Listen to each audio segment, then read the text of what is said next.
Yes, this is fine. So ತಾವು ಭೇಟಿ ಮಾಡಿದ್ರಾ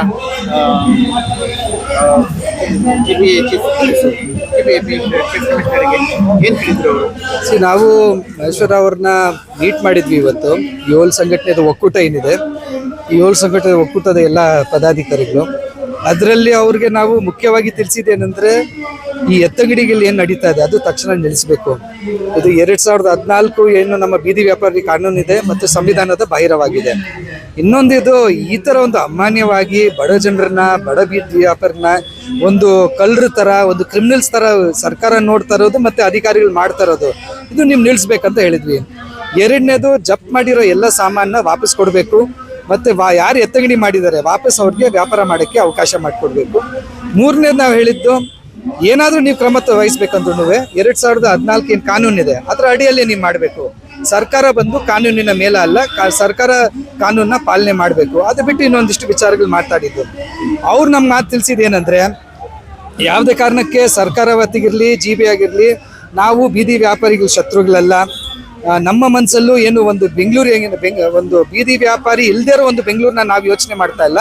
ಆದರೆ ಬೀದಿ ವ್ಯಾಪಾರಿಗಳು ಯಾವುದೇ ಒಂದು ರೆಗ್ಯುಲೇಷನ್ ಇಲ್ಲದೆ ನಡೆದಿರೋ ಕಾರಣಕ್ಕೆ ಸುಪ್ರೀಂ ಕೋರ್ಟಿನ ತೀರ್ಪು, ನಾವು ಅದಕ್ಕೆ ಆ್ಯಕ್ಷನ್ ತೊಗೊಂಡಿದ್ದೀವಿ ಅಂತ ಹೇಳಿದ್ವಿ. ಸೊ ನಾವು ಅವ್ರಿಗೆ ಹೇಳಿದ್ದು, ನೋಡಿ ನೀವು ಮಾಡ್ತಾ ಇರೋದು ಕಾನೂನು ಬಾಹಿರ. ಯಾರಾದರೂ ಒಂದು ಬೀದಿ ವ್ಯಾಪಾರಿಗಳನ್ನ ಎತ್ತಂಗಡಿ ಮಾಡಬೇಕಂದ್ರೆ ನೀವು ನೋಟಿಸ್ ಕೊಡಬೇಕು.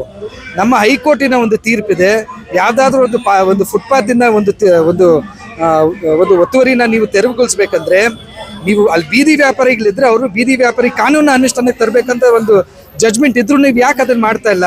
ಮತ್ತು ನೀವು ಮಾಡ್ತಾ ಇರೋದು ಬೀದಿ ವ್ಯಾಪಾರಿನ ನಿರ್ಮೂಲನೆ ಮಾಡೋದು, ಎಲ್ಲಾನು ಎತ್ತಂಗಡಿ ಮಾಡ್ತಾ ಇದ್ದೀರಾ. ಅಧಿಕಾರಿಗಳಿಲ್ಲ, ಅದು ಯಾವುದೇ ಕಾರಣಕ್ಕೆ ಅದು ನಮ್ಮ ಯೋಚನೆ ಇಲ್ಲ. ಬರೀ ಒಂದಿಷ್ಟು ರಸ್ತೆಗಳ ಬಗ್ಗೆ ನಾವು ಅದನ್ನು ಮಾಡ್ತಾ ಇದ್ದೀವಿ. ಮಿಕ್ಕದಲ್ಲಿ ನಾವು ಬೀದಿ ವ್ಯಾಪಾರ ಮಾಡೋಕ್ಕೆ ಬಿಡ್ತೀವಿ. ಹೆಂಗಿದ್ರು ನೀವು ಇವಾಗ ಏನು ಮಾತಾಡಿದ್ದೀರಾ, ಇದು ನಾವು ಮಂತ್ರಿಗಳ ಹತ್ರ ಮಾತಾಡ್ಕೊಂಡು ನಿಮಗೆ ಒಂದು ನಿರ್ಣಯ ತಿಳಿಸ್ತೀವಿ ಅಂತ ನಾವು ಅವ್ರಿಗೆ ಹೇಳಿದ್ದು. ಲಾಸ್ಟಲ್ಲಿ ನೋಡಿ, ನೀವೊಂದು ಡಿಸಿಷನ್ ತೊಗೊಳ್ಳಿ, ಬಟ್ ನೀವು ಮಾಡಿದ್ದು ಇದು ತಪ್ಪು, ಇದು ನೀವು ಸರಿಪಡಿಸಿಲ್ಲ ಅಂದರೆ ಇದು ಒಂದು ದೊಡ್ಡ ರೀತಿಯಲ್ಲಿ ಒಂದು ಹೋರಾಟ ಏನು ಇವತ್ತು ನಡೆದಿದೆ, ಅದಕ್ಕಿಂತ ಒಂದು 10 ಪಟ್ಟು ಜಾಸ್ತಿ ಹೋರಾಟ ನಾವು ಮಾಡಬೇಕಾಗುತ್ತೆ ಅಂತ ಹೇಳಿದ್ರು. ಈಗ ಅವರು ಮಂತ್ರಿಗಳಿಗೆ ಅಪ್ಡೇಟ್ ಮಾಡ್ತಾರೆ. ಅವ್ರು ನಮಗೆ ಕಾಲಾವಕಾಶ ಕೇಳಿದ್ದಾರೆ. ಅವ್ರು ಹೇಳಿದ್ದಾರೆ, ನಾನು ಮಂತ್ರಿಗಳು ತಿಳಿಸ್ತೀನಿ ಎಲ್ಲ ಅಂಶಗಳು, ಮತ್ತು ನೀವು ಏನೇನು ಬೇಡಿಕೆಗಳು ಇಟ್ಟಿದ್ದೀರೋ ಅವ್ರ ಹತ್ರ ಮಾತಾಡಿಕೊಂಡು ಡೆಫಿನೆಟ್ಲಿ ನಿಮಗೆ ನಾನು ಎಷ್ಟು ಬೇಗ ಆಗುತ್ತೆ ತಿಳಿಸ್ತೀನಿ. ಮತ್ತು ಒಂದು ಸಭೆನ ನಾನು ಕರಿತೀನಿ. ಆ ಸಭೆಯಲ್ಲಿ ನಮ್ಮ ಕಡೆಯಿಂದ ಏನು ಒಂದು ಆತಂಕಗಳಿದೆ ಅದ್ರ ಬಗ್ಗೆ ಅದ್ರ ಬಗ್ಗೆನೂ ಮಾತಾಡೋಣ. ನಿಮ್ಮ ಮನಸ್ಸಲ್ಲಿರೋ ಆತಂಕಗಳು ಅದ್ರ ಬಗ್ಗೆನೂ ಮಾತಾಡ್ಕೊಂಡು ನಾವು ಒಂದು ತೀರ್ಮಾನ ಮಾಡೋಣ ಅಂತ ಹೇಳಿದ್ದಾರೆ.